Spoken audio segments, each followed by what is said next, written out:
Tati e Elas com Tatiele Melo. Bem-vindo a mais um programa, gente. Como é gostoso ter você aqui semana após semana para a gente bater esse papo edificante, bater um papo de graça, né, gente? Que vai edificar o seu coração, abençoar a sua vida.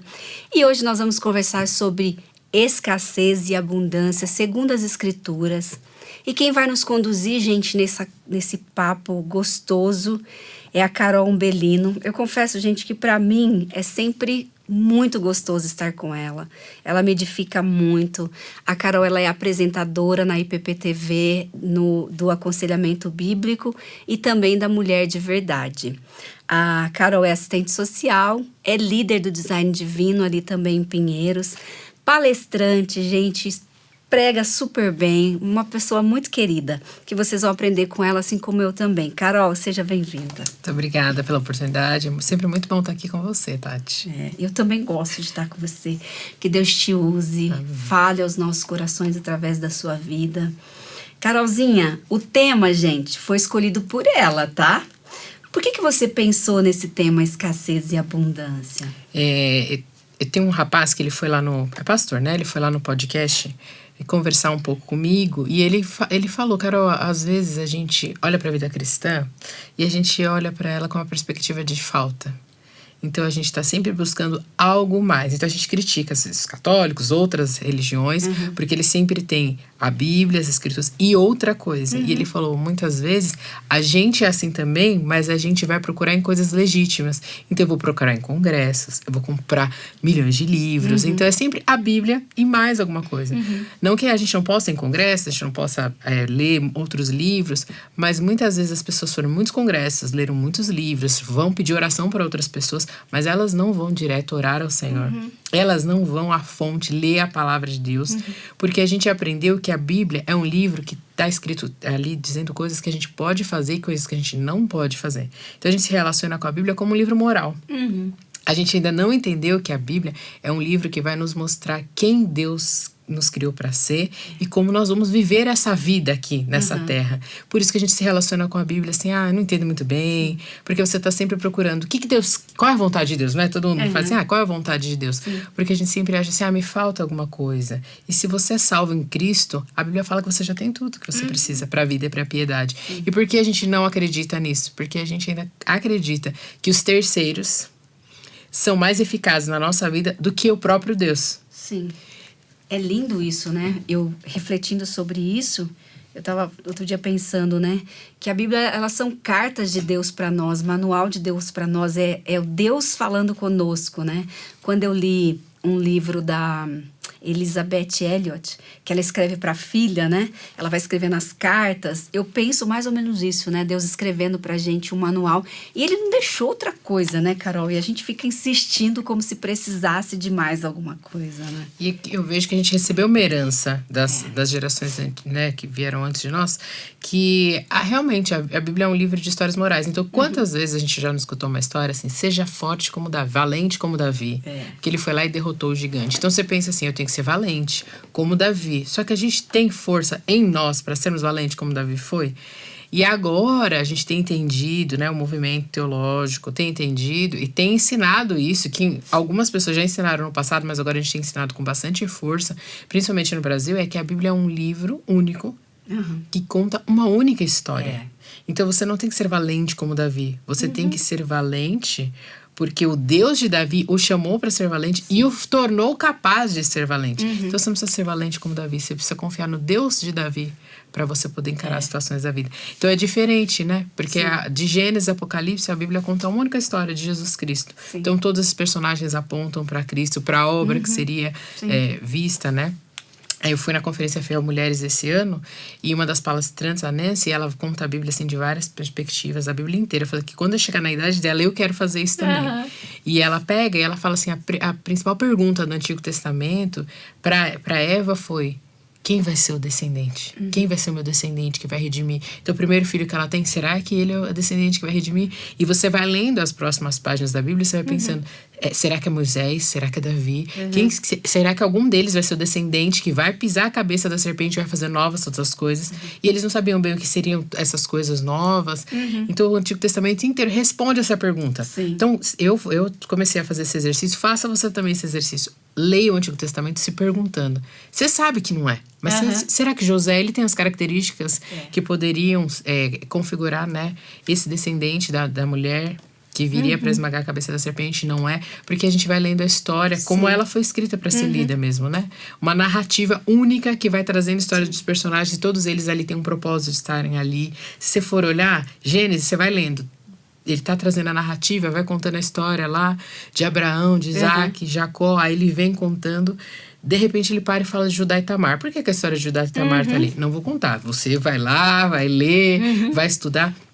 Mas ele faz uma pausa na narrativa. E não é à toa. E Tamar é muito importante na história da redenção. Mas você tem que ler. Porque se você for... Vou dar a dica, hein? Se você for olhar lá em Mateus 1, na genealogia de Jesus, talvez você entenda porque a história de Judá e Tamar tá ali. Sim. Então a gente precisa ler a Bíblia com esse olhar mais interessado em conhecer a história da redenção. Não a história da minha vida. Que eu acho que essa é outra coisa também. A gente vai pra Bíblia como um livro de promessas, né? O que Deus tem pra falar pra mim hoje? Vou lá, leio... Mas ela não foi escrita para isso, né? E eu acho que essa postura que você colocou, Carol, é maravilhosa, né? Porque quando a gente vai numa conferência, quando a gente vai em algo novo, ou compra um livro, a gente tem uma expectativa, né? E quando a gente lê a Bíblia, muitas vezes a gente não tem essa expectativa de agora é o meu momento de ouvir Deus falar comigo e de eu aprender através da história de homens e mulheres que já viveram aqui, já percorreram essa carreira cristã, né? Eu acho que essa postura é muito legal. Quando você fala que, né, que essa geração, por exemplo, é uma geração que está correndo muito atrás aí de outras coisas além da Bíblia, isso também é uma idolatria ou não? Eu acredito que, eu não posso dizer assim, todas as pessoas que fazem isso, mas eu vejo que é muito recorrente a gente querer respostas rápidas. Então é muito mais fácil eu ir perguntar pra você, o que você acha que Deus quer que eu faça nessa situação? Porque a Tatiele vai me responder agora e eu vou viver o que a Tatiele me disse como se fosse palavra de Deus. Ninguém vai dizer isso, é palavra de Deus. Mas eu escuto muito elas dizendo assim, eu fui lá na igreja e Deus trouxe uma palavra tão profunda pro meu coração através da vida do fulano. Porque a gente tem dilemas e a gente quer que eles sejam respondidos. Então, olha, eu tô solteira. Até hoje. Por que Deus não me dá um marido? Ao invés de eu ir direto pra fonte, perguntar, Senhor, por que o Senhor me mantém solteira até hoje? Eu vou atrás das pessoas. Não, mas o que você acha que eu deveria fazer pra arrumar um marido? Você acha que tem algum problema em mim? Porque será que eu sou exigente? Então a gente vai procurando pistas e às vezes a gente vai queimando etapas no processo que Deus tem pra fazer na nossa vida. Se a gente for ler a Bíblia, a gente já falou um pouco sobre isso aqui, a Bíblia é cheia de esperas. Então Deus falou para Abraão, eu vou fazer de você uma grande nação. Abraão viu uma grande nação? Ele morreu sem ver a grande nação que Deus ia fazer. Hoje, se você for contar a quantidade de judeus que existem no mundo, que já passaram pela história, mas Abraão não viu isso. E a gente vai olhando outros personagens da Bíblia, o Senhor promete coisas, mas entre a promessa e o cumprimento, tem um longo caminho. E às vezes são 20 anos, 13 anos, 50, não sei. E a gente quer essas respostas prontas. E o relacionamento com Deus, ele não é uma receita de miojo, né? Que você põe ali 3 minutos, tá pronto. Então eu vejo que a gente precisa se aconselhar sim, a gente precisa conversar com pessoas que são mais maduras pra gente aprender. Mas a palavra dessas pessoas não é a palavra de Deus para as nossas vidas. Então eu acho que é esse o cuidado que a gente tem que tomar, porque a gente tem procurado muitos terceiros, muitos intermediários e não tem ido à fonte. Então, eu tenho uma decisão para tomar, eu nem oro. Eu já saio correndo e converso com outra pessoa. Ou assisto vários vídeos de pregação relacionada àquele tema, né, Carol? E aí eu vou tomar uma decisão. E às vezes não vai ser uma decisão ruim, que vai prejudicar a minha vida, mas talvez não era aquilo que o Senhor tinha para você naquele momento da sua história. E esperar Abraão e Sara, se eles tivessem esperado e confiado na promessa, eles teriam evitado muitas outras dores, questões. Né? Mas eles não esperaram. E Deus não, os planos de Deus não vão ser frustrados porque a gente atropela as coisas. Eles vão se cumprir. Mas a gente também vai colher as consequências, né? Então, eu lembro que uma vez eu conversei com um pastor, eu nunca mais esqueci isso. Que eu tinha um rapaz se aproximando e aí eu perguntei pra ele assim, você acha que eu deveria dar uma chance pra esse rapaz? Ele me disse assim, olha, Carol, eu não posso dizer pra você se você deveria ou não dar uma chance pra ele. Porque ele conhecia bem o caráter do rapaz. Ele, mas eu vou te dizer uma coisa. Se eu disser que você deveria e você der uma chance, eu sou parte da multidão. Daqui a algum tempo vocês vão estar conversando, eu falo assim, quando vocês vão começar a namorar? E quando é que vocês vão casar? E quando vocês vão ter filhos? E quando seus filhos vão ter filhos? Só que se em algum momento dessa trajetória algo der errado, as mesmas pessoas que empurraram você para tomar essa decisão vão dizer, você é muito apressado, você é muito precipitado. Porque se você tivesse esperado, se você tivesse orou para tomar essa decisão, porque isso daí tá acontecendo na sua vida que eu acho que você não orou. Então, a gente não pode se deixar levar pelas vozes dos terceiros, né? A gente precisa procurar a abundância na palavra de Deus, no Senhor. E pedir, Senhor, se essas pessoas estão dizendo, que realmente sejam tuas palavras para mim, porque eu tô cego, porque eu tô rebelde, porque eu não tô entendendo. Para eu ouvir a tua voz, mas sempre coisas que estejam alinhadas à palavra, porque eu tenho visto tanta gente sofrendo, dizendo, olha, Tatiele, você vai ter um filho, eu vejo que você vai ter, eu vejo que você... E ninguém tem como comprometer isso, mas as pessoas se apegam a isso, porque é o que elas querem muito, então elas se apegam àquilo e falam, não, é a palavra de Deus para minha vida, é isso, porque a gente sempre olha para a vida como Eva olhou lá no Éden, né? Ah, não, eu tenho todo o jardim, eu posso comer de todas as árvores, menos de uma. Aí eu só olho para uma que eu não posso. Eu tenho tenho uma vida abundante para viver, mas eu tenho que abrir mão de mim mesma. Não, eu tenho que abrir mão dos meus desejos. Então me falta. Por que eu não posso namorar um cara que não é cristão? Por que eu não posso sonegar impostos? O governo é cobra juros abusivos. Todo mundo faz. Ninguém dá nota fiscal, fazer? Né? Então, são essas exceções que a gente vai olhando, porque o outro faz, porque as outras pessoas vivem, eu não posso viver. A gente olha só para aquilo que a gente não tem ou para aquilo que o Senhor coloca que a gente não pode fazer, porque isso vai corromper o nosso coração, porque isso vai nos afastar dele. E a gente fica focado só nisso e esquece a vida abundante que Deus tinha para nós, né? Sim.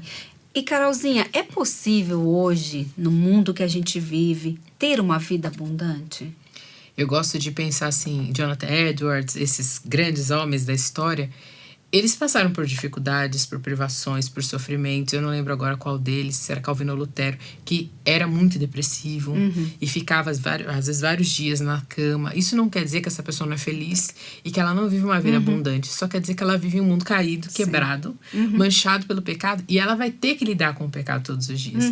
E eu vejo que a gente pegou uma herança do pentecostalismo, de que a vida abundante é você estar sempre feliz, sempre.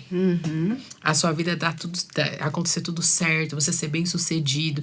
E a vida abundante, se a gente for ler lá na Bíblia, a gente for ler lá em João 10:10, diz assim, o ladrão vem somente para roubar, matar e destruir. Eu vim para que tenham vida e tenham em abundância. Só que o que ele está falando aqui antes? Ele vai falar que ele é o bom pastor, que ele conhece as ovelhas, que ele chama elas pelo nome. Uma vida abundante é uma vida centrada no Senhor Jesus. É uma vida de uma ovelha que escuta a voz do pastor e faz aquilo que ele está mandando você fazer. Mesmo que seja difícil, mesmo que vá exigir renúncias de você. Por quê? Porque se a gente não faz, ele fala, olha, as minhas ovelhas, aquelas que não me ouvem, elas escutam quem? O ladrão, que vem para roubar, para matar e para destruir. Então, a vida abundante é uma vida cheia do Senhor. É uma vida de obediência, né? Isso que você resumiu aí, que você leu, é uma vida que a gente obedece, né, Carol? A gente tem um contentamento, mas em uma pessoa, né? Não é no que eu possuo e nem no que eu faço. Acho que isso é maravilhoso a gente refletir mesmo. E quando a gente pensa nisso, Carol, por que você acha que cada vez mais nós estamos mais insatisfeitos, né? Eu vejo vários especialistas falando, por exemplo, que nós somos a geração mais próspera, com mais facilidade, né? A gente tem facilidade para tudo. Em casa você tem todos os eletrodomésticos para fazer boa parte do trabalho para você. Nós somos uma geração que a gente tem vontade de comer manga em março, que não é época dela, a gente vai encontrar uma manga. E por que você acha que nós somos uma geração tão insatisfeita? Eu vejo primeiro que, se a gente volta lá para Gênesis, o que foi o que Adão e Eva experimentaram? Deus me deu tudo, mas eu não quero tudo que Deus me deu. Eu quero exatamente aquilo que Ele não tem para mim. Sim. Eu quero viver de acordo com a minha vontade e não com a vontade de Deus. E eu vejo que durante toda a história, essa é a grande luta do homem, viver a própria vontade e viver a vontade de Deus. Só que hoje, no nosso tempo, tem uma frase que eu tinha no meu quarto, eu acho que é do Luiz Veríssimo, ele é um escritor, né? Que ele falava, dificuldades severas e facilidades extremas formam um caráter. Então eu acho que quanto mais facilidades a gente dá para uma geração, mais insatisfeita ela fica, porque ela não precisa lutar e conquistar as coisas. Então, eu quero isso, eu tenho, eu quero aquilo, eu tenho, se eu não tenho, eu mando comprar. Eu entro aqui nos aplicativos de delivery, de entrega, e eu tenho as coisas à mão. Então você nunca, a sua vontade ela é sempre satisfeita, ela é nunca negada. E a vida cristã, nós não fomos criados para ter as nossas vontades terrenas satisfeitas livremente.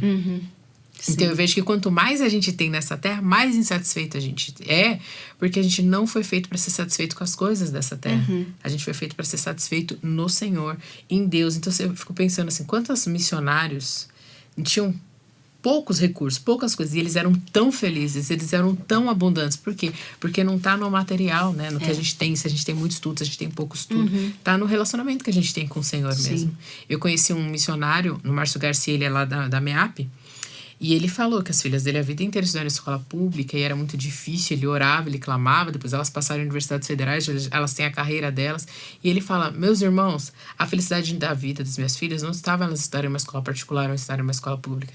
Estava em elas conhecerem o Senhor, nas lutas, nas dificuldades, a gente está ali diante dele e deixar ele transformar a vida delas na caminhada. Só que a gente não quer, e eu vejo que cada geração que vem, a gente quer que os filhos tenham menos privações e menos dificuldades do que a gente teve.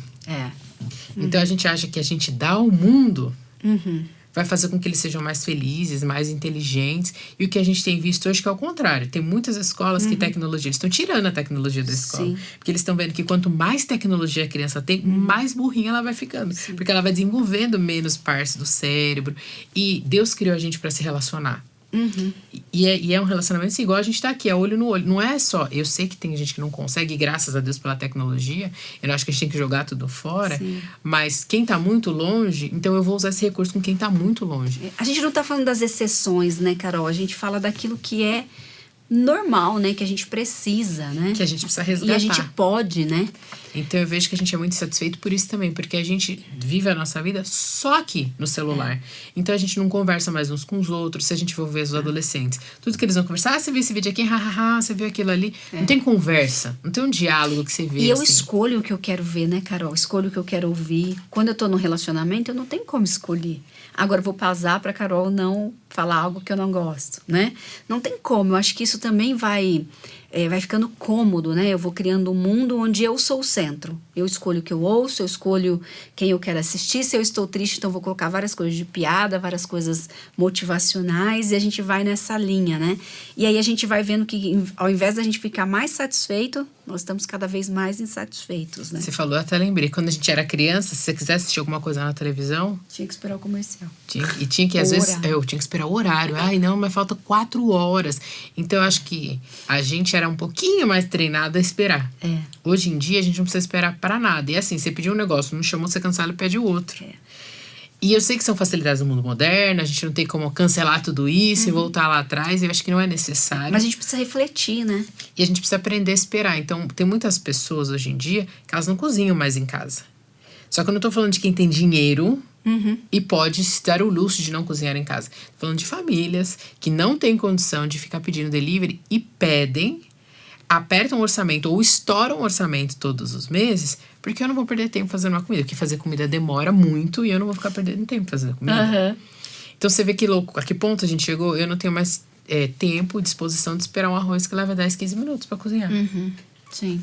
E eu não sei mais fazer, sei lá, coisas muito simples. Fazer um macarrão com molho, que você pode comprar um molho pronto no supermercado. Um macarrão, aquecer os dois, misturar e comer. Não, eu não quero mais.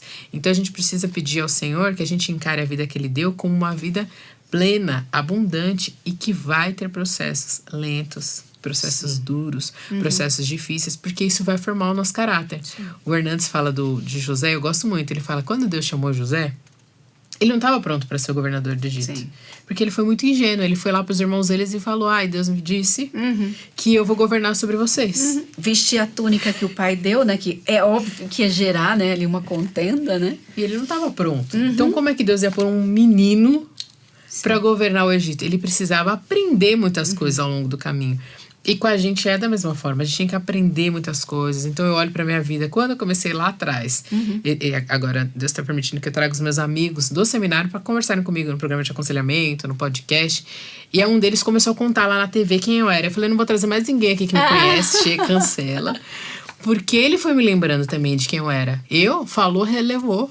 Ah, você me magoou? É agora, a gente resolve aqui. Não, agora. Eu nunca bati ninguém. Sim. Mas com as minhas palavras você falou, levou, não vou levar desaforo pra casa, você vai me afrontar à altura. Eu era essa pessoa. Hoje, eu lembrei porque o meu amigo me falou.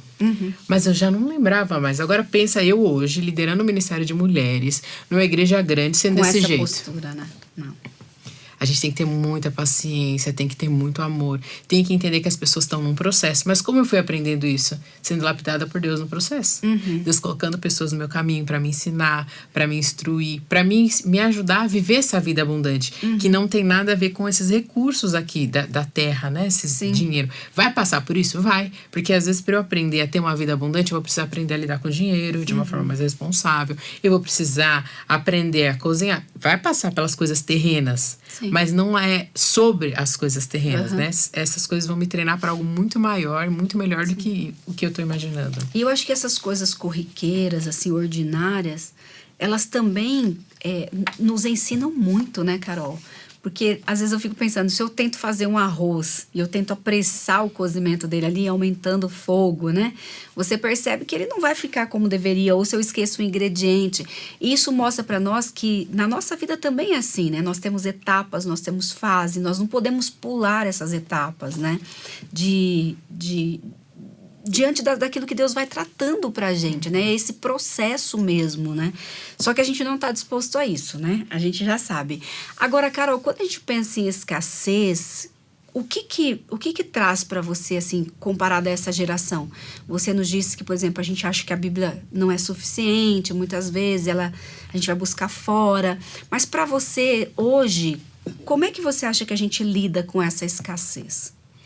A gente gasta dinheiro, a gente come o que a gente quer, a gente vai suprir com outros deuses. Tá. Então eu vejo que é muito fácil eu dizer que eu não entendo a Bíblia. Não entendo. Não, realmente, se você for ler ali, cru, você não vai entender. Mas hoje a gente tem tanto recurso, eu estava brincando, né? Quando eu fiz seminário, tinha um livro de teologia sistemática, um livro de teologia bíblica, um livro de cada coisa. E eram todos de autores americanos, e era isso que tinha, e alguns nem tinham português. E a gente tinha que se virar. Só tinha isso. Comentário bíblico era só de um autor que tinha. E era isso. Hoje, você pode ter uma Bíblia comentada na sua casa. Muito mais mastigada do que um comentário bíblico. Então, você não entende? O que você pode fazer? Você pode comprar uma Bíblia de estudo. E aí você pode ler ali. O que esse livro fala? Gênesis fala disso. Quem são os autores? O que é principal? Você tem outros recursos. E posso pedir também para outra pessoa, né, cara? Olha, não entendi, me ajuda, pro seu pastor.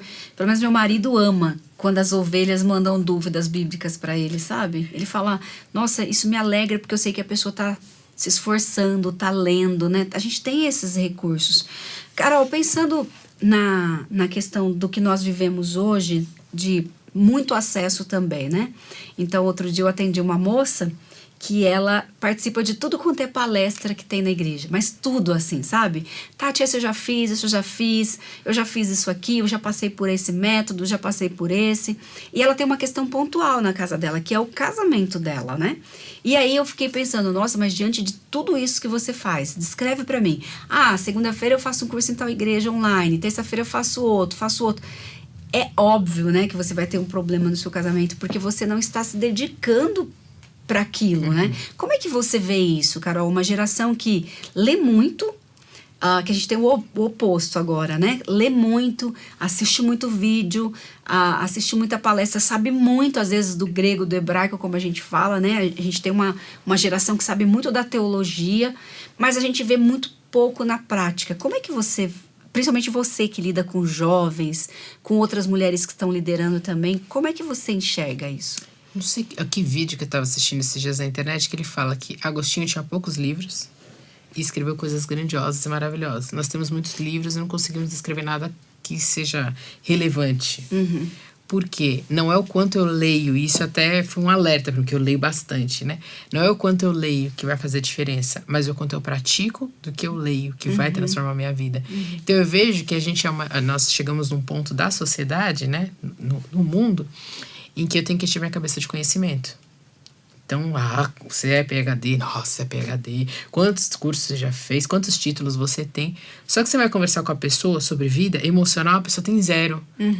Mas academicamente ela é brilhante. Mas ela vira pro lado e grita com o assistente, xinga, maltrata os pais.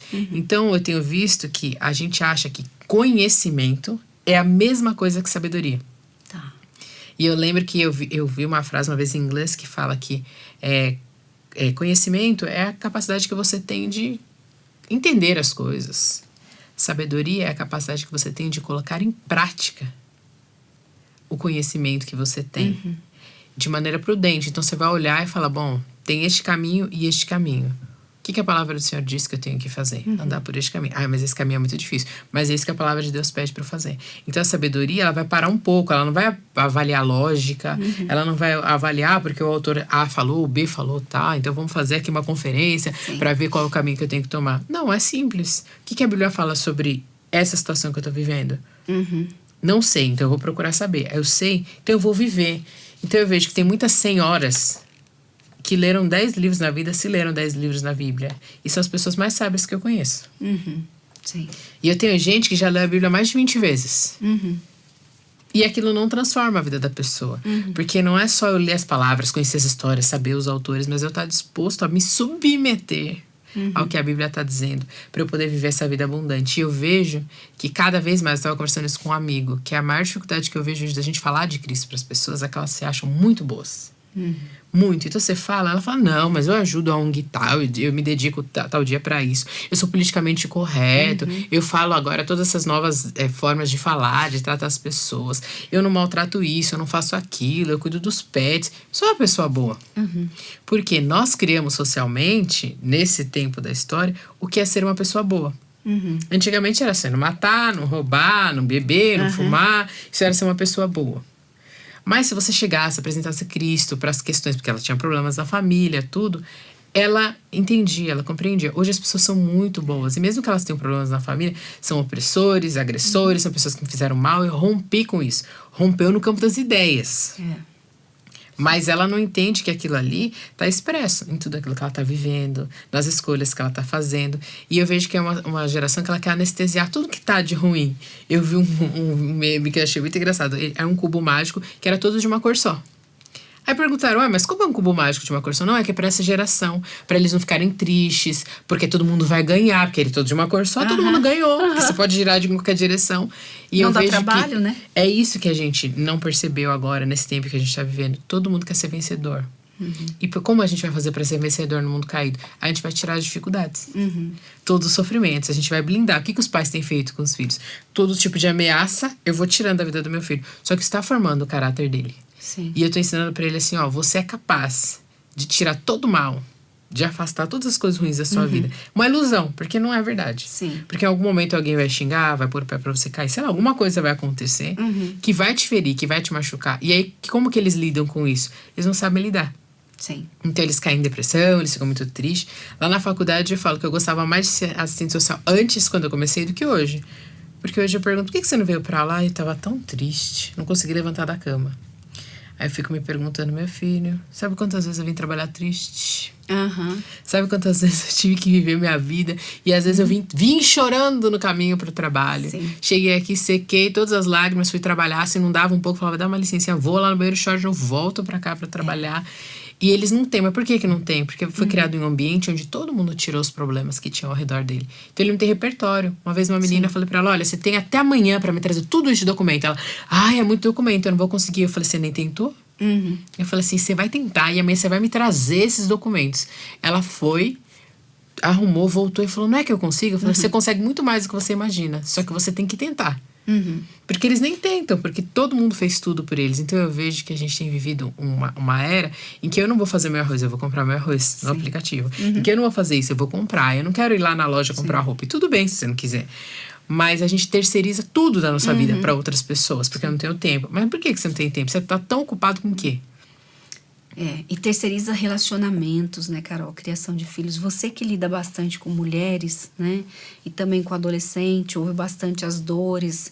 O que você mais tem ouvido das mulheres? E como que você... Vou fazer 2 perguntas junto, né?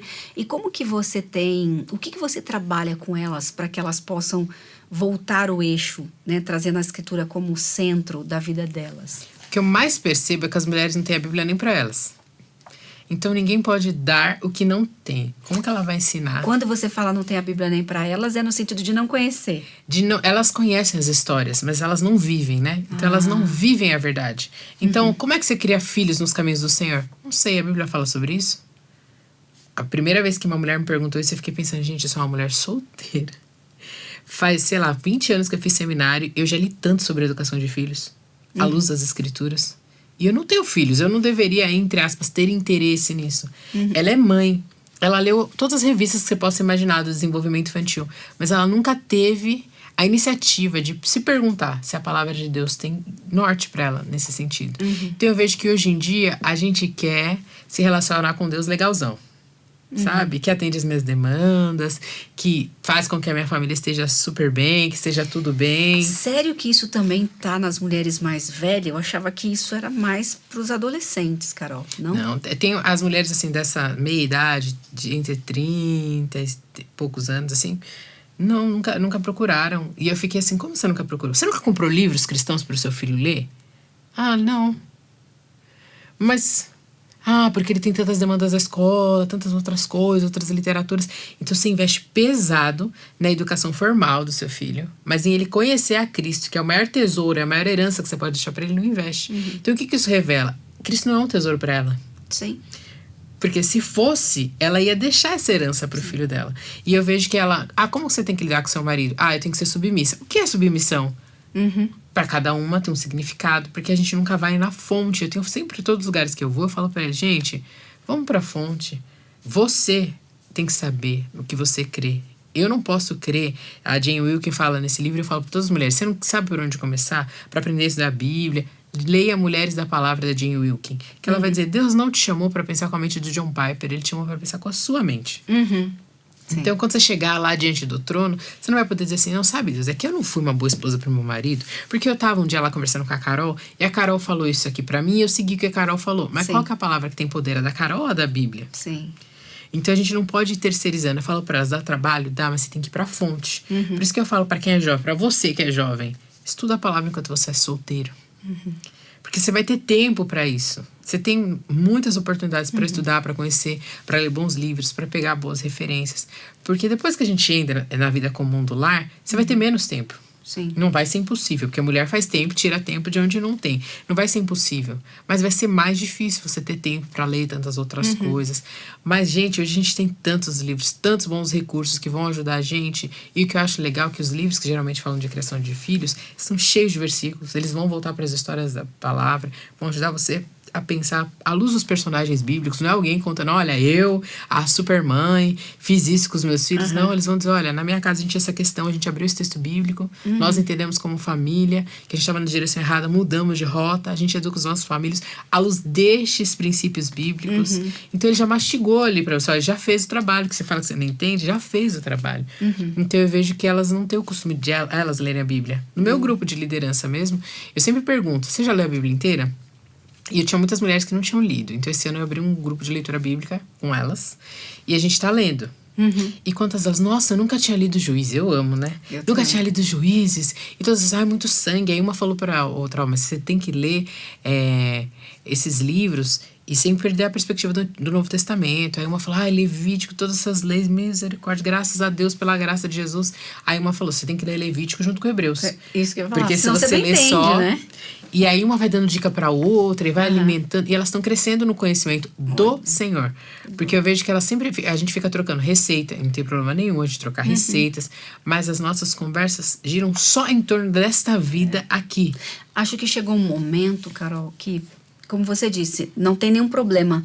Mas a gente não dá mais pra perder tempo. Nós estamos sentindo o impacto disso, né? De mães e pais que não se dedicaram à palavra de Deus ou que levavam o filho aos domingos na igreja, mas durante a semana o incentivo para o menino é: você vai fazer natação, vai fazer inglês, você vai estudar, você vai fazer aquilo. Nem sobra tempo para o menino fazer devocional, né? Porque quando ele chega em casa, ele tá morto, né?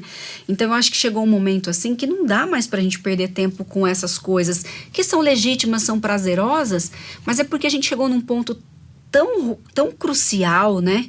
Que é urgente agora, né? Porque a gente percebe nos nossos adolescentes, nos nossos jovens. Eu vejo que hoje, Carol, e aí você vai poder dizer melhor, é que os pais estão desesperados para que a igreja crie programas, departamentos, para que os filhos deles se sintam atraídos por isso. E aí eu queria que você comentasse um pouco sobre isso, já que você ouve bastante, você está no meio deles, sobre essa questão. Porque eu percebo assim, não, agora a gente tem que falar sobre sexualidade com eles, tem que dar um curso sobre isso, tem que dar um curso sobre namoro. Quando, na verdade, se você ensina a palavra te ensina a entrar e sair em qualquer situação, né? Como é que você vê isso, essa pressão que a gente tem, as igrejas têm de criar programas, os pais colocando essa pressão, atrai os nossos filhos, crie departamentos especializados para eles. Como é que você vê isso? Lá em Pinheiros eles começaram com a escola de pais, não CP. E eu achei muito legal. Porque para você alcançar o filho, você tem que alcançar o pai, não tem jeito. Então, uma primeira boa estratégia é começar a trabalhar com os pais. Porque se esse pai, olha, meu filho quer namorar, o que eu faço? Ué, você não é pai dele? Deus não deu responsabilidade para a igreja instruí-lo em relação a namoro. Deu para você. Se você não sabe como fazer, você precisa se inteirar. E hoje tem muito livro pra isso, gente. Tem muito. Eu falo, alguns 20 anos atrás não tinha nada. E graças a Deus os pais tinham muita sabedoria, porque eu conheço muitos pessoas mais velhas que eles iam direto pra fonte. Eles não sabiam o que fazer, eles ajoelhavam e falavam: Senhor, o que eu faço com esse menino que quer namorar? Eu não sei nem o que dizer pra ele. Me dá sabedoria, me dá estratégia. A gente precisa continuar pedindo: Senhor, me dá sabedoria, me dá estratégia. Só que agora a gente é indesculpável. Porque você assiste tanto podcast de tanta coisa, você lê livro de tantas coisas, e depois que a gente tem filhos, a gente não tem que ter outro assunto em pauta. Tem que ser os nossos filhos em todas as idades, formação. A gente tem que ir para a Bíblia, conhecer, entender quais são as necessidades, como que eu vou tratar. Porque quando um filho quer namorar, qual que é a regra de namoro daquela casa? Não é a da igreja. Porque, Tati, a gente pode fazer isso na igreja. Aí você e seu marido vão estabelecer: olha, nós entendemos que namoro é bom a partir dos 18 anos, tal, então a gente vai começar a ensinar isso aqui pra eles. Aí alguns pais vão virar e falar assim: não, eu não concordo. Porque quando eu era adolescente, não, então vamos lá. Não é a igreja que tem que estabelecer esse parâmetro, é você na sua casa. Porque você conhece seu filho, você conhece a maturidade que ele tem, vocês têm os valores de vocês. Então você não pode cobrar da igreja algo que é responsabilidade sua em relação a tantas questões de sexualidade. Não é o Theo Hayashi, é a Jaque, eu sempre esqueço o nome do marido dela, que eles são Hayashi também. Eles falam uma coisa que eu acho muito legal. Eles falam assim: olha, é a lei ou a teoria da primeira menção. Quem fala sobre o assunto primeiro sai na frente. Então não adianta você falar sobre sexualidade com seu filho quando ele tem 12 anos, porque ele já viu isso há muito tempo. Ele já teve contato com questões, e eu não tô falando nem de pornografia, nada, mas eles já conversaram na escola sobre o que é ser menino, sobre o que é ser menina. Eles já conversaram entre eles sobre as diferenças que eles têm, e não só físicas, de personalidade, de sentimentos. Eles já conversaram sobre isso. Então, se você tá preocupado com isso agora que ele tem 12 anos, deixa eu te informar que você tá pelo menos uns 5, 6 anos atrasado nesse papo. Uau. Porque o seu filho já conversou sobre isso. Então, a gente está deixando para tocar nos assuntos, para falar das coisas, muito tarde. E a gente está jogando essa responsabilidade para a igreja. E não é uma responsabilidade da igreja, é do lar, é da família. Você, como pai e mãe, tem que ter interesse. Então, eu tenho uma amiga que ela tem um filho bem pequenininho, 3 anos. E ela fala sobre tudo. Quem que pode tocar no seu corpinho? Quem que pode não sei o quê? Aonde que pode tocar? E ela ensina que é só a mamãe que pode, é só o papai que pode. E tem lugares que não pode. E ela vai explicando tudo. E um dia ele tava na casa da priminha, brincando. De repente o menino vem correndo: mamãe, mamãe, mamãe. A priminha quer pegar na parte que não pode. Ela tá prevenindo o filho dela. Sim. Contra um abuso ou só curiosidade, que a prima dele tinha 9 anos. E aí depois eles foram descobrir que a menina acessava a pornografia.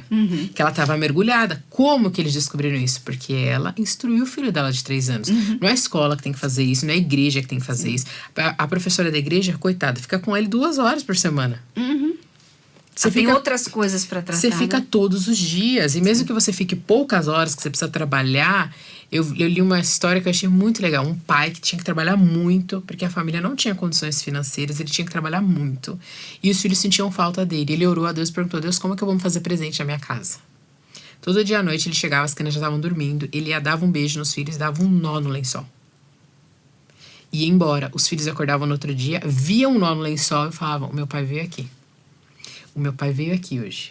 E isso supria toda a ausência dele. Porque eles sabiam, ele veio cansado do trabalho, mas ele ainda veio aqui. Ele deu um beijinho e muitas vezes ele orava por eles, ele dava um nó e ia embora.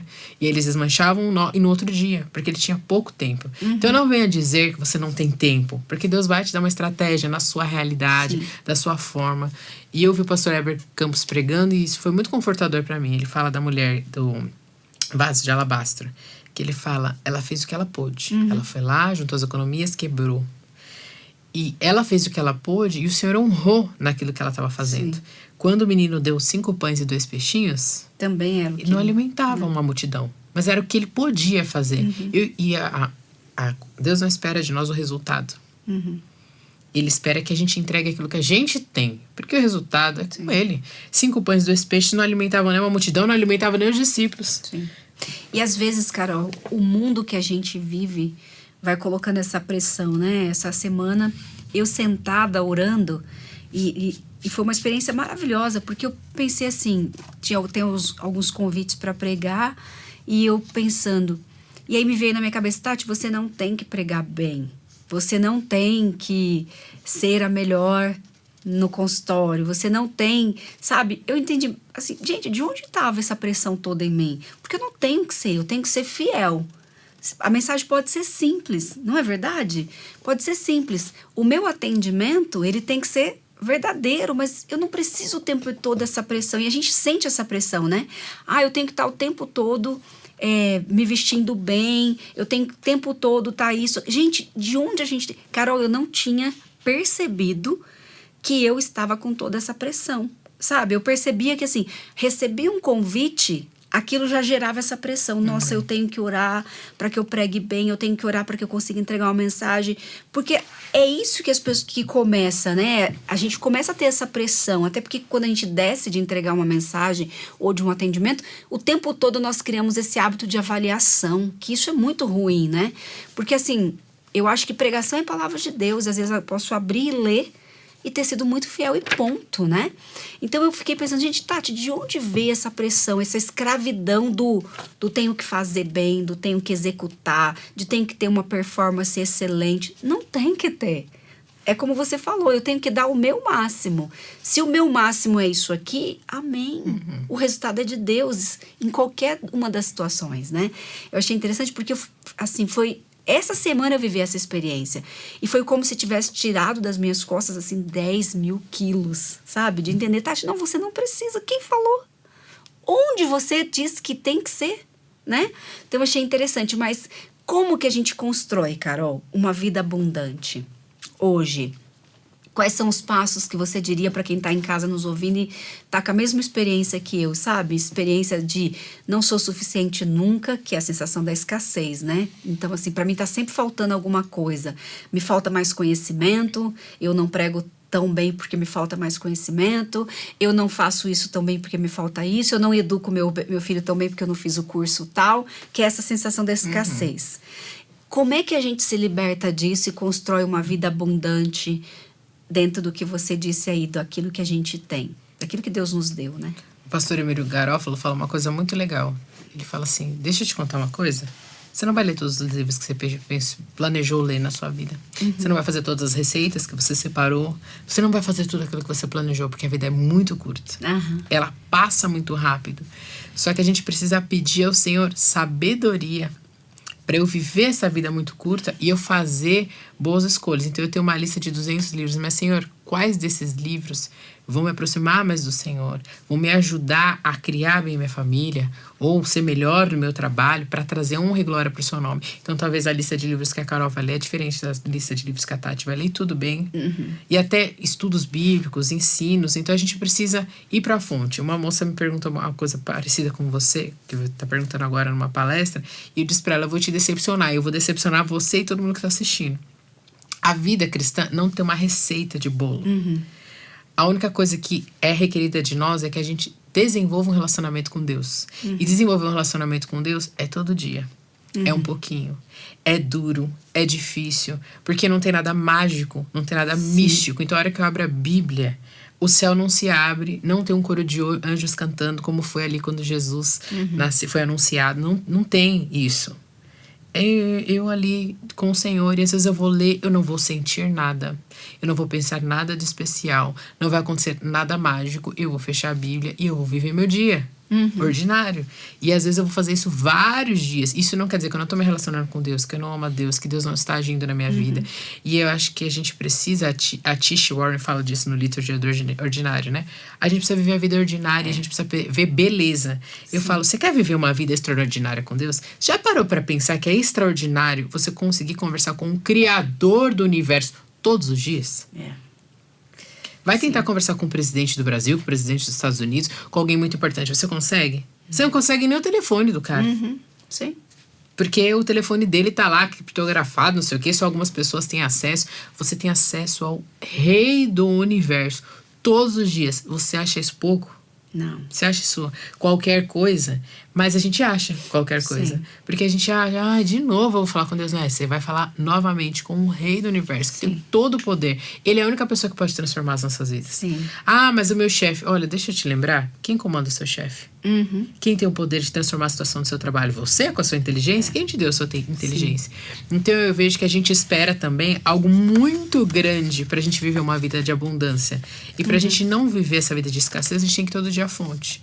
Mas e quando os dilemas vierem? O que Jesus fazia quando ele tinha questões? Ele põe o joelhinho dele no chão, ele orava. Só que às vezes ele não orava 5 minutos. E dificilmente ele orava 5 minutos. Sim. Às vezes ele orava uma madrugada, ele fazia jejum, ele conclamava os discípulos dele. Então tá na hora de a gente começar a pagar o preço também da gente se relacionar com o Senhor. Acho que você deu uma receita pra gente, Carol. Apesar de a gente não ter uma receita pronta, mas a gente tem os pilares, né? Que eu acho que são as disciplinas espirituais, né? Então, meu momento a sós com Deus, leitura bíblica, ir à igreja, ter uma comunidade que você participa para você sair do ostracismo, né? Do ensimesmada. Acho que esse ponto, né? O que Deus me chamou para fazer hoje, né? E Ele vai trabalhando, porque esse relacionamento com Deus é impossível você não ser transformada, né? E não experimentar essa abundância, porque Deus vai te fazer sentir prazer nas pequenas coisas e gratidão, né? Às vezes eu lavo a minha louça assim, depois eu vejo aquela pia, eu sinto um prazer, sabe, Carol? Assim, uma satisfação. E pensar que há alguns anos eu achava que era perca de tempo. Hoje, eu não vejo a hora de terminar de lavar a louça só para ter aquela sensação de novo, sabe? De contentamento. E eu acho que Deus, ele proporciona isso, né? Isso que você falou. É voltar à fonte, é fazer aquilo que o Senhor nos pede. Agora, quando a gente vai experimentar e quando a gente vai ser transformada, aí o processo é com Ele, né, Carol? E todo dia a gente está sendo transformado. Mas aqui eu vejo que o crescimento cristão, ele é igual ao crescimento das crianças. Tem criança que, quero que mede todo dia. Mãe, me mede. Tô eufórica pra ver, né? Que eu quero ver se eu cresci. Se você medir a criança todos os dias, ela tá crescendo. Mas é um crescimento tão assim, entre aspas, insignificante, que você marcando na parede não vai aparecer. Mas mede ela em janeiro e depois em junho. Ela já cresceu. Sim. E você já consegue perceber um pouquinho o crescimento dela. Sim. Vai medindo ao longo do tempo. Você vai percebendo o crescimento dela. E é isso. A gente precisa caminhar com o Senhor, porque a mudança ela é imperceptível. Mas ela tá acontecendo. Só que leva um tempo. Então, um exercício que eu gosto muito de fazer no meu aniversário, eu sempre recomendo. Você não precisa fazer no seu aniversário. Você pode fazer, de repente, todo mês de janeiro ou faz no final do ano. Avalia. Escreve lá agora quem que é você, o que você pensa, o que você deseja, o que você almeja com o Senhor. Volta aqui daqui a um ano. Se nada mudou, isso significa que você não está crescendo no seu relacionamento com Deus. Você não está buscando, você não está almejando. Porque, gente, você pode ser uma lista de 10 itens. Pode ser que 9 não mudem. Mas se a gente caminha com o Senhor, as coisas da nossa vida vão ser diferentes. Eu achei interessante você falar dos seus amigos, né? Porque você trouxe eles lembraram a Carol lá de trás e não era uma coisa intencional, né? Não é uma coisa que você falou, nossa, eu vou trabalhar isso aqui em mim. É uma coisa que à medida que você foi sendo fiel, buscando a Deus, e Deus foi trabalhando, tanto é que você nem lembrava, né? Graças a Deus, essa pessoa já não existe mais. Mas tem uma outra que precisa trabalhar daqui ainda, muito. Mas assim. Não acaba esse trabalho, né, Carol? Isso é a beleza. Não, gente, maravilhoso poder a gente ouvir da Carol sobre escassez, sobre abundância. Saber que se nós buscarmos ao Senhor, Ele há de nos suprir as nossas necessidades, seja elas quais forem, como foi a da Carol, talvez numa fala, na minha, talvez uma pressão, e todo o tempo Ele vai trabalhando na gente. Gente, compartilha esse link para as pessoas que você acha que vai ser abençoada com esse programa, com esse conteúdo. Também tem a nossa plataforma da Telmídia, onde você tem ali diversas palestras, cursos, vídeos, filmes que você pode se deliciar. Carolzinha, agora eu quero saber como é a sua disciplina espiritual. Eu sei que assim é uma coisa muito pessoal, mas como é que você trabalha isso? Quando você percebe assim, nossa, eu realmente, isso aqui eu não posso abrir mão, porque isso aqui é o que me sustenta para dar conta lá na universidade, de todas as pessoas que você lidera, do programa. O que você não abre mão assim no seu dia que você fala, não, isso aqui faz toda a diferença para mim? Eu fui aprendendo ao longo da caminhada cristã que a gente passa por fases. Então, tem algumas fases que eu sinto que eu leio a Bíblia, que eu vou estudar bastante tempo, eu vou me dedicar bastante tempo à oração. Tem fases, Tati, que eu não consigo ler a Bíblia. Não consigo. Às vezes a gente tá muito triste, a gente tá muito mal, muito chateado com alguma questão. Só que eu aprendi, eu preciso ir sempre à fonte. Então, esses momentos que eu não consigo ler a Bíblia de jeito nenhum, ou eu ponho o áudio da Bíblia e eu escuto uma pequena porção, ou eu leio um versículo da Bíblia, eu falo, Senhor, fala comigo através desse versículo, ou eu tenho uma série de pregações que tá lá, parada, que eu quero assistir, eu vou assistindo essa série de pregações, eu vou pedindo o Santo Espírito de Deus, fale comigo. E tem fases, eu já passei por fases que eu não conseguia ver pregação, que eu não conseguia ler a Bíblia, eu só escutava louvores. Só que, gente, a gente tem que ter uma playlist de louvores tão centrados na palavra. Porque tem muitos louvores hoje em dia que sou eu. Então, quando eu passo por esse momento, eu tenho algumas playlists lá reservadas para alguns momentos, e eu ponho aquilo ali e eu vou lembrando que ele fala de quem Deus é, a verdade a respeito de quem Deus é. Eu procuro sempre alguns louvores que vão falar dos atributos de Deus. Porque eu vejo que a gente quer pôr todo mundo dentro de um quadradinho. Então, olha, você tem que sempre, todos os dias, ler a Bíblia, 15 minutos e orar, tantos. Só que a gente passa por muitas fases. Então, uma mãe que tem um filho recém-nascido, não vai conseguir, né? Mas às vezes ela consegue ouvir um versículo, ou ler um versículo e meditar naquilo, ou ela consegue ouvir meia pregação, ou ela vai escutar um louvor. O que é importante, por que eu achei legal essa questão da abundância e da escassez que meu amigo trouxe? A abundância está em você, ela não está fora. Porque Jesus, quando a Bíblia fala, né? Ele deu tudo pra gente, pra vida e pra piedade, tá dentro. Então, se tá dentro, eu tenho que clamar, Santo Espírito de Deus, eu tô numa fase muito atribulada, me enche. Usa todos os recursos que existem ao meu alcance para o Senhor me alimentar, para o Senhor me encher, para o Senhor falar comigo. Porque essa é a grande sacada da escassez. Sim. A gente acha que eu sempre tenho que pegar alguma coisa que tá fora e colocar para dentro, para eu me encher. Você já tá cheio. A grande questão que a Bíblia vai falar do apagar do espírito é que conforme você vai deixando de ler a palavra, você vai esfriando. Mas você continua tendo abundância dentro de você. Sim. Você só precisa ir buscando. Então, todos os dias, procure o Senhor. Busca o Senhor. O que eu mais gosto de fazer é sentar lá 1 hora, mas na vida nem sempre dá. Lá pegar o texto e marca. Olha essa palavra, repete essa palavra, não sei o que, olha que legal, olha o que o autor está falando aqui. Sempre oro primeiro e depois eu termino pensando em algum louvor. E as devocionais que a gente manda no Design Divino vão nascendo assim também, né? Desse desejo de estudar mais a palavra. Mas nem sempre eu consigo sentar 1 hora. Então, eu tenho as minhas várias fórmulas, assim, ó, o dia tá muito atribulado, eu tenho alguns planos devocionais no aplicativo da Bíblia que eu faço. Então, se é uma época que tá muito corrida, eu entro lá e eu tenho alguns que são mais de leitura mais extensa e alguns de leituras mais curtas. Se eu vou passar por um período muito intenso, eu vou nesse de leitura mais curta, é um versículo só, um texto para me ajudar a meditar, eu oro, já entro no carro, ponho o louvor e vamos embora. E em outros momentos, não, eu tenho mais tempo, então eu faço mais. E eu vejo que o nosso relacionamento com Deus, ele precisa ser assim também. A gente não precisa ser um robô. Que todo dia eu faço, olha, a gente precisa ter um horário. Eu acho que a gente precisa ter um horário na agenda, porque se a gente não põe na agenda, a gente não se planeja, a gente não se programa. Mas tem gente que pôs o horário na agenda, frustrou, eu não faço mais. Não, tenha outras estratégias. Ah, não deu aqui, eu tenho uma série de pregações, eu tenho uma lista de louvores, eu tenho alguns pedidos que eu preciso colocar da minha vida e de outras vidas de outras pessoas, de outras circunstâncias a Deus, eu vou orando. A gente precisa buscar estar na presença do Senhor. Se lembrar, então, teve uma fase da minha vida que eu lia o mesmo versículo todos os dias. Eu falei, eu tô caindo demais nisso aqui, só vou ler esse versículo todos os dias.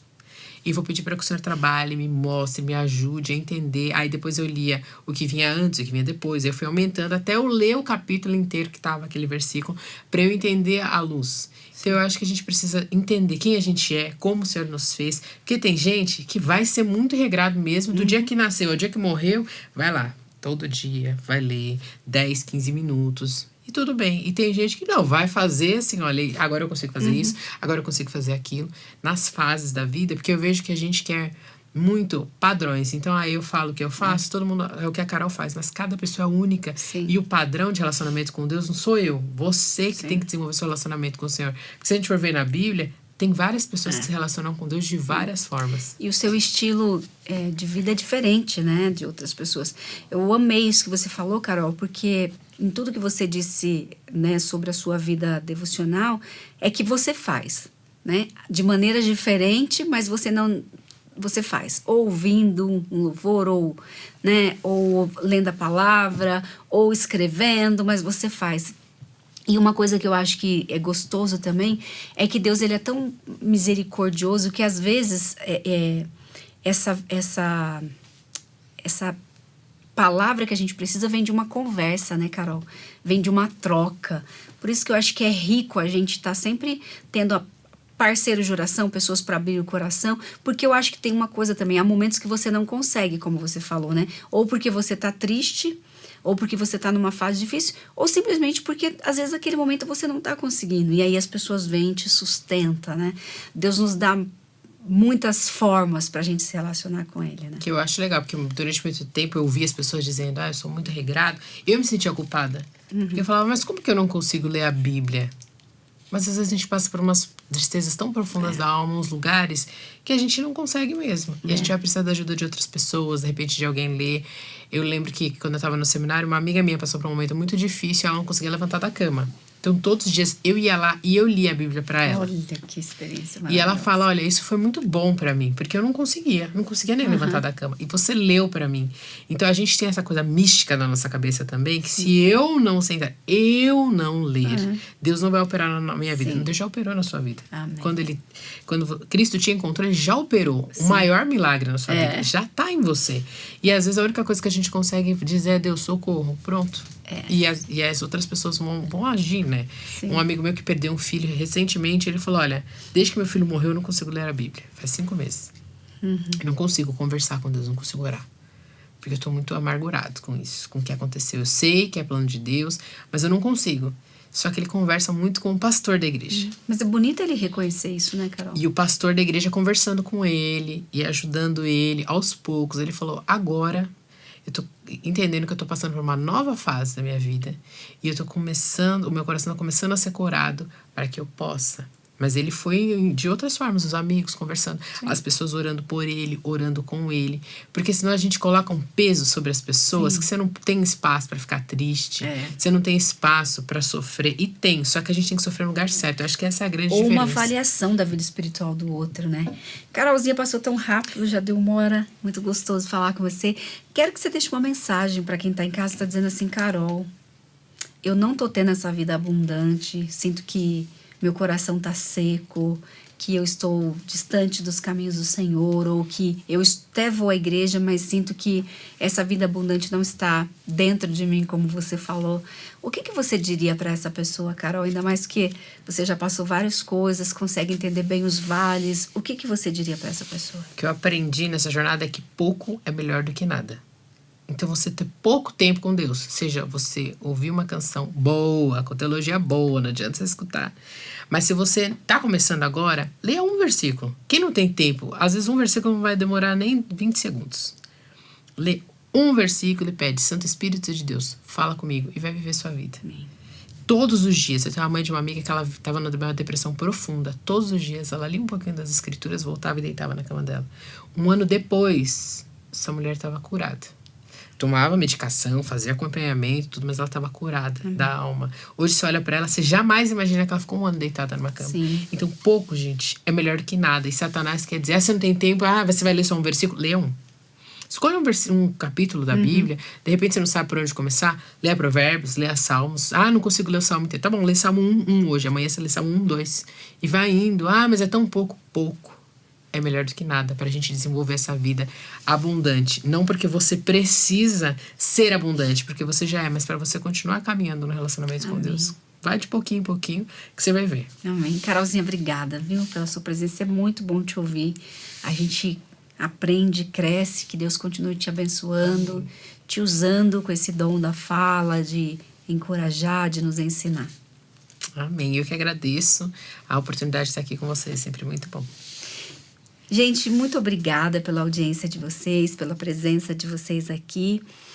Nós desejamos de todo o coração que você seja edificado, abençoado e que cada dia mais você cresça na graça, no conhecimento do nosso Senhor e Salvador.